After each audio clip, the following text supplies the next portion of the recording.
শরীফুল মোল্লা, হারোয়া আজিজনগর।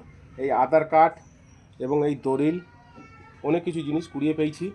এই যে আধার কার্ড দেখতে পাচ্ছেন, এই যে আধার কার্ড, এই যে দলিল, আর এই হচ্ছে আপনার দানপত্র দলিল আছে।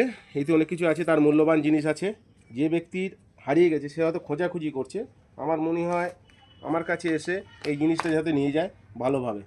যে ব্যক্তি হারোয়া দেগঙ্গা থেকে হারোয়া যাচ্ছিল, ওই মোটরসাইকেলে যাক বা বাসে যাক বা মোটরসাইকেলে যাক বা অটোয় যাক বা টোটোয় যাক বা যাতেই যাক, আর হাত থেকে এই ব্যাগটা সব পড়ে গেছে। এই ব্যাগটা পড়ে যাওয়ার পরে এইটা আমি কুড়িয়ে পাই রাস্তা থেকে। কালকে ট্রেন থেকে কাজ থেকে বাড়ি আসছিলাম, আসার পথে দেখে এটা পড়ে আছে। তো আমি এটা কুড়িয়ে নিচ্ছি, কুড়িয়ে রেখে দিচ্ছি আমার কাছে। যে ব্যক্তি জিনিসটা হারিয়ে গেছে সে ব্যক্তি আমার কাছে এসে যেন ভালোভাবে এই জিনিসটা নিয়ে যায়। আমার এই ভিডিওটা যারা যারা দেখেছে, এটা লাইক করবেন, কমেন্ট করবেন এবং শেয়ার করবেন।